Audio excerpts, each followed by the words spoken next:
आंदोलनकारी सड़क पर उतर गए, मोदी शाह का संकट और बढ़ गया। जो छात्र युवा हैं बंगाल में, महाराष्ट्र में, उत्तर प्रदेश के अंदर, दिल्ली के अंदर, हरियाणा के अंदर, पंजाब के, अब यह सब जगह फिर उतरना शुरू कर दिए। और एक ही चीज, अमित शाह इस्तीफा दो। और नहीं तो इस बार आंदोलन में पूरी तरह से अगर आए आंदोलन पर, तो फिर अमित शाह का इस्तीफा नहीं, सरकार का इस्तीफा चाहिए। सोचिए कि संकट कितना बढ़ रहा है। और छात्रों का आक्रोश देखते हुए यह सरकार जंतर मंतर पर को एकदम किले में तब्दील कर दी है। पैरामिलिट्री फोर्स, पुलिस प्रशासन, यह सब कुछ एकदम पूरे भर गए हैं। और इतने ऊंचे ऊंचे बैरिकेड को उसको कोई फान ना सके, और वेल्डिंग किए जा रहे हैं, उसको अस्थायी रूप से उसको फिक्स किए जा रहे हैं।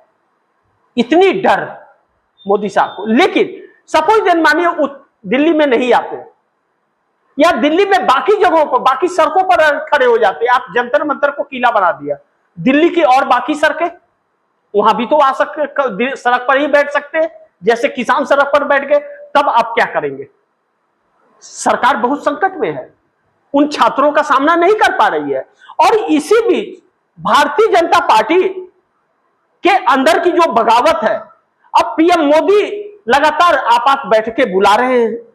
अचानक सरकार बड़े संकट में फंस गई है, और इन छात्रों और विपक्ष की वजह से। अब ऐसे में संसद पूरी तरह से ठप हो गया है।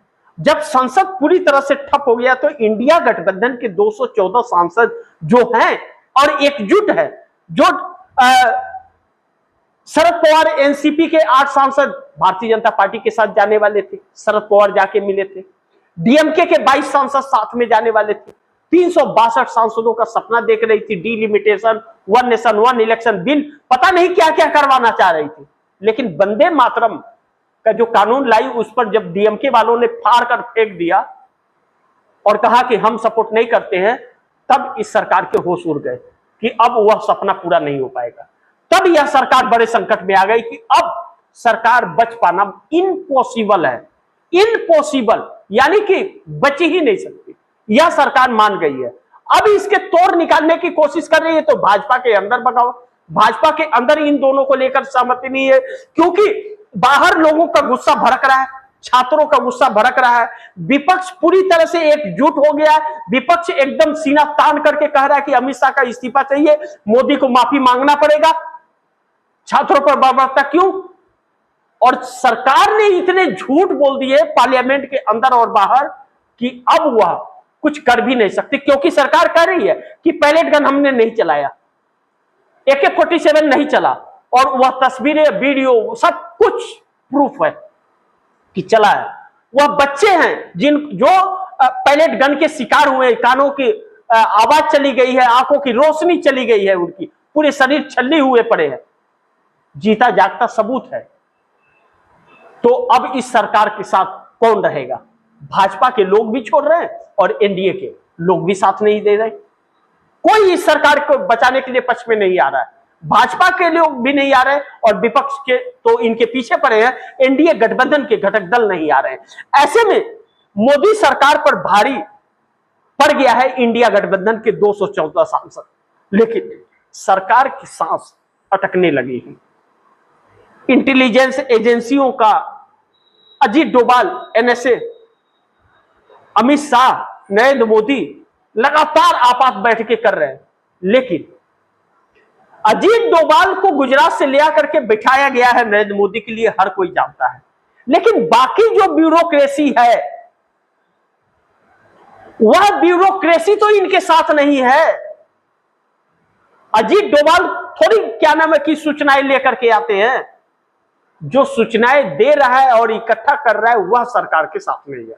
वह इस वक्त लीडर ऑफ अपोजिशन के साथ है।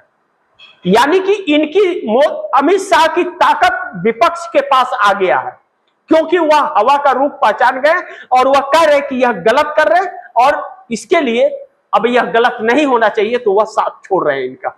इस बात से चिंता मोदी और शाह को ज्यादा होने लगी है, और जब होने लगी है तो सांस जो है अटकने लगा है कि अब जब भाजपा के लोग साथ छोड़ रहे हैं, इंडिया गठबंधन के लोग छोड़ रहे हैं और इंडिया गठबंधन एकजुट हो गया है, राहुल गांधी के नेतृत्व में एकजुटता दिखा रहा है और हमलावर है सरकार पर, चंदा चोरी का एक नाटक प्रस्तुत कर रहा है पार्लियामेंट परिसर के अंदर पार्लियामेंट परिसर के पार्लियामेंट के अंदर इस्तीफा मांग रहा है, चर्चा नहीं हो रहा है, प्रश्नकाल नहीं हो रहा है, कुछ भी नहीं हो रहा है, 2 मिनट के अंदर पार्लियामेंट स्थगित हो जा रहा है।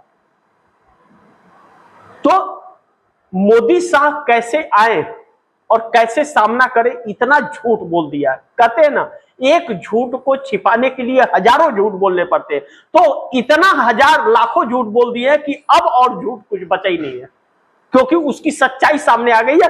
पाप का घड़ा इनका फूट गया है। ऐसे में वह भाग फिर रहे पार्लियामेंट से, पिछले दरवाजे से आते हैं, पिछले दरवाजे से भाग जाते हैं, दिन भर परिसर के अंदर रहते हैं लेकिन पार्लियामेंट के अंदर नहीं आते हैं। विपक्ष से, इंडिया गठबंधन के नेताओं से नजरें नहीं मिला पा रहे हैं, पिछले दरवाजे से सब काम चल रहा है। यह सारी चीजें क्यों?